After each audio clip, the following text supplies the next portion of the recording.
Welcome to Not Milk Never Milk. Subscribe if you're lactose intolerant.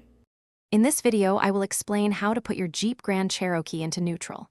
This is a vital skill for situations like towing your vehicle or navigating an automatic car wash. For a car wash, simply shift the transmission into neutral with the engine running, seatbelt fastened, and foot off the brake. For towing or a dead battery, a manual override is needed. Let's go through the detailed steps to ensure you do this safely and correctly, avoiding any potential damage. Before we begin, always ensure your Jeep Grand Cherokee is on a flat, stable surface. Next, turn off the engine completely and make sure the electronic parking brake is fully engaged for safety. Now, look closely around the gear selector area. You will find a small, rectangular access panel, often located on the side or front of the console, which covers the manual override switch.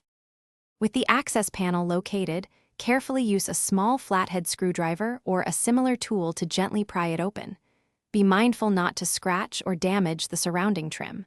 Once the panel is removed, you will see the manual override switch. Insert your flathead screwdriver into this switch, turn it to the unlock position, and then pull the switch outward until it locks into place. Your vehicle is now in neutral.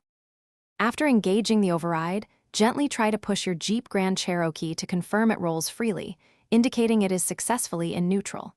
When you are ready to take it out of neutral, simply push the override switch back in completely. Then, turn the switch to the lock position using your flathead screwdriver. Finally, securely snap the access panel back into its original place. You are all set. Thanks for watching. If this was helpful, leave a like and consider subscribing. See you next time.